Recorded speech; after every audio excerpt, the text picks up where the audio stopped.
Hey Cowboys Nation, let's go for another round of news from America's team. Watch until the end so you don't miss any news and sign up to stay tuned for everything that comes out about the Cowboys. Cowboys Mike McCarthy lashes out on questions about $40 million WR. By any measure, this has not been a banner season for the Cowboys' Brandon Cooks. He has played 7 of the Cowboys' 8 games, and has averaged career lows in targets, 4.1 per game, receptions, 2.4 per game, and yardage, 23.6 per game. Things seemed to bottom out for him in Week 9 when, despite Dak Prescott going for 374 yards passing, Brandon Cooks had 1 catch for 7 yards. It was the only time during the game Cooks was targeted. Cowboys coach Mike McCarthy was peppered with questions about Cooks' lack of production in his press conference, and got frustrated by the queries, according to The Athletic. Asked what happened to Cooks, McCarthy shot back, "Nothing happened. He was a big part of the production. We had a tremendous amount of production in the pass game and Brandon and all the guys are part of that. I get it, you want to see the ball spread out to everybody, which it was. Anytime a guy comes up short, you want to see him get more targets and more opportunities." McCarthy said that Cooks is a pro, and focusing on individual numbers misses the point. "I don't play fantasy football," McCarthy said. "We have game plans and I think it's important, and this is a challenge for guys because our system is built on making the quarterback successful. That's the way this passing game is taught. It's the way I've learned it. It's the way it has always been the last 30 years.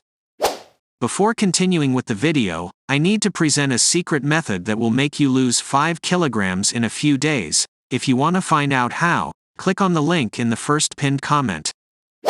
Insider straightens conflicting Cowboys rumors on RB Derrick Henry. One of the big questions around the NFL at last week's trade deadline focused on conflicting Cowboys rumors, specifically, whether the team was looking for help at running back after starter Tony Pollard underwhelmed in the season's early going. More specifically, the question was whether the Cowboys' rumors around Titans running back Derrick Henry were accurate. There were reports that the Cowboys were not pursuing Henry. There were Cowboys rumors that the team could be a sleeper in a Henry trade. And there was Fox Sports host Colin Cowherd, who consistently pushed the rumor that the Cowboys could go for Henry. But ESPN insider Dan Graziano on Wednesday tried to lay all the talk to rest.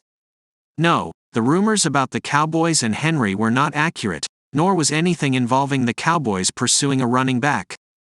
In spite of rumors linking them to the Titans' Derrick Henry, I'm told the Cowboys did not engage teams in talks for running backs. They like their running back room, Graziano wrote. Rico Dowdle getting a bigger chance in Dallas? To be sure, it has not been a stellar year for Tony Pollard, and that was the fuel for the Cowboys' rumors around the trade deadline. Pollard was excellent to start the year with 264 yards and 2 touchdowns in the first 3 weeks for the Cowboys, but he has not rushed for more than 53 yards in any of the last 5 games. If there were any Cowboys rumors to make note of, Graziano said, it was the possibility that backup Rico Dowdle could play a bigger role going forward. Dowdle has played in all 8 games for the Cowboys, but he has only 35 carries for 133 yards. Don't be surprised to see a few more carries for backup Rico Dowdle in the coming weeks, Graziano wrote. The Cowboys still believe in Tony Pollard, and they believe their offensive line's performance is a bigger part of their run game struggles than their lead back. But they also acknowledge the run game isn't working the way they need it to, and mixing in Dowdle is one way they could try to address it in the short term. Several pushed Derrick Henry Cowboys rumors. Now, the Cowboys' rumors of a trade for Derrick Henry would have gone further in addressing it, no doubt. And again, there was plenty of smoke around the possibility even if, as Graziano wrote, there was no fire in the end. But the logic behind the rumor was sound. They could use a thumper, Cowherd said on his Fox Sports show. Also, it makes them less reliant on Doc. They're always better playing with a lead, downhill, than they are coming from behind. So, this gives them time of possession advantages, red zone advantages, less reliant on Doc advantages. I actually think it's a great take. The Titans ultimately kept Henry in place, ending the rumors around the Cowboys and everyone else. His sizable contract, he is in the final year of a 4-year, $50 million deal that pays him $16 million this season, and the fact that he has passed his Pro Bowl days tamped down the market for him. Which is too bad because, though he is playing for a Tennessee team that's going nowhere, Henry has had 273 yards in his last 3 games. That would be a nice fit for this Cowboys bunch. When the Cowboys placed the franchise tag on Tony Pollard this offseason and cut Ezekiel Elliott adrift, the message sent to Pollard was clear: you've got Zeke's job. Someone forgot to tell him they wanted 2016 Zeke or 2018 Zeke, not 2022 Zeke.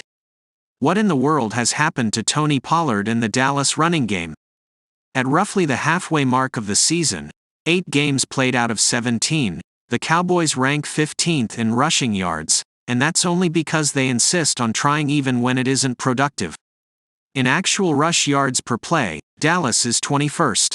The explosive Pollard, who used to outperform Zeke the last 3 years while coming off the bench and ripping off big plays, he's nowhere to be found.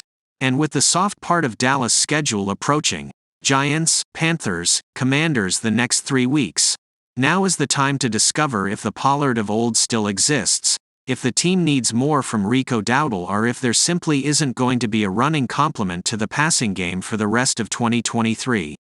It's not as if Coach Mike McCarthy isn't trying. My gosh, is he trying?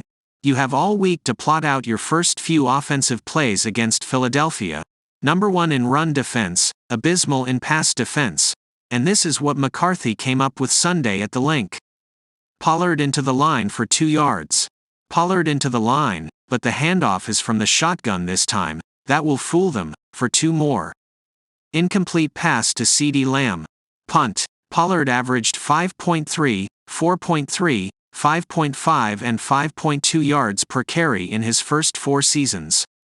Almost all of that came from off the bench, although he made 6 starts either while Elliott was hurt or, finally, belatedly, after winning the starting job for a spell last season.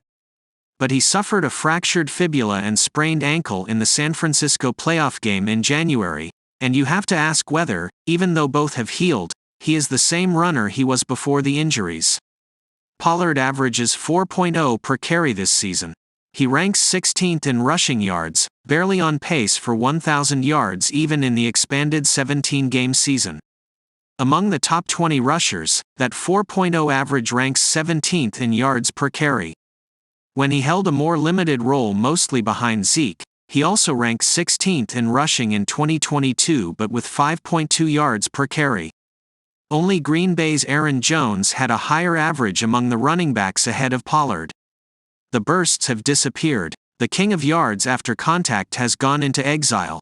Pollard rushed for 122 yards in Week 3 at Arizona. A truly awful rush defense, but has not gone over 60 yards since then. Nor has he had a 20-yard carry in 58 attempts since then while averaging 3.6 per rush. Is it a diminished Pollard that is struggling, or is the Cowboys' overpraised offensive line to blame for much of the downfall?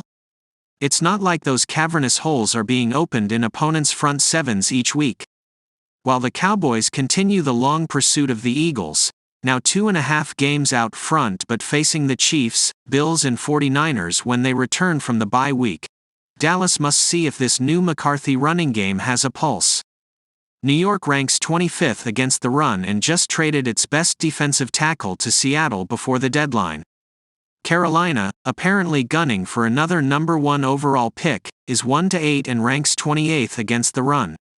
The Commanders are the only semi-credible team Dallas plays the next 3 weeks. They come here on Thanksgiving and are currently number 20 against the run. What impact trading pass rushers Montez Sweat and Chase Young will have on the overall defense remains to be seen, given that their first test after the trades, New England, is no offensive monster. Pollard has waited 5 years for this opportunity. Last season was the first time he ever even sniffed 10 carries per game, and he delivered that 5.2 average and 9 touchdowns. His shortcoming was those goal line runs where the team still depended upon Zeke. When the Cowboys get into 3rd and 2 or 4th and 1 situations this year, the notion of handing the ball to Pollard mostly doesn't exist. The passing game seems to be thriving only because Dak Prescott has been forced to scramble his way into improvisational plays, making numerous big throws on the run or occasionally using his feet to provide the needed yardage.